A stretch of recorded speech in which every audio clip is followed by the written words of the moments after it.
ভিডিঅ'টো ষ্টাৰ্ট কৰাৰ আগতে আপোনালোকক জনাই থ'ব বিচাৰোঁ যে এই ভিডিঅ'টোত মই কোনো এটা ৰাজনীতি দলক ছাপোৰ্ট কৰি এই ভিডিঅ'টো বনোৱা নাই।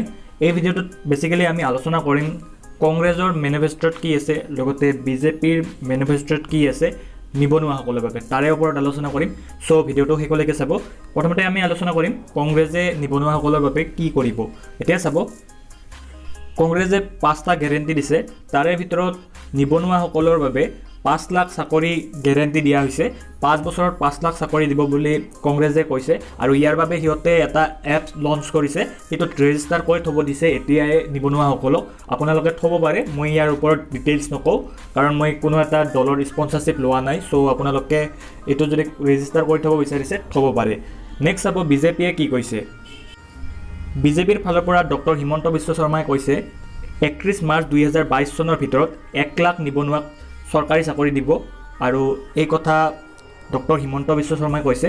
আৰু লগতে 5 বছৰত টোটেল অসমৰ 10 লাখ নিবনুৱাক কৰ্মসংস্থাপন দিব বুলি সিহঁতৰ মেনিফেষ্টত আছে। এতিয়া চাব, ইয়াত উল্লেখ কৰিছে যে চৰকাৰে 1 লাখ নিবনুৱাক 31 মাৰ্চ 2022 চনৰ ভিতৰতে চৰকাৰী চাকৰি দিব, আৰু তাৰ বাবে কাকো 1 টকাও দিব নালাগে।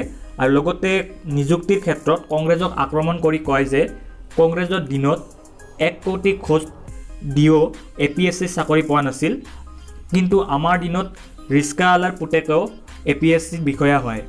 চ' এইখিনি আছিল আজিৰ ভিডিঅ'টো। বাকী দলবিলাকৰ মেনিফেষ্টত তেনেকুৱা নিবনুৱাসকলৰ বাবে একো নাই, চ' সেইবিলাক কথা আলোচনা নকৰিলোঁ।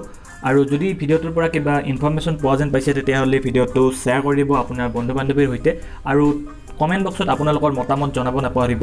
আশা কৰোঁ আজিৰ দিনটো আপোনাৰ শুভ হওক। ধন্যবাদ।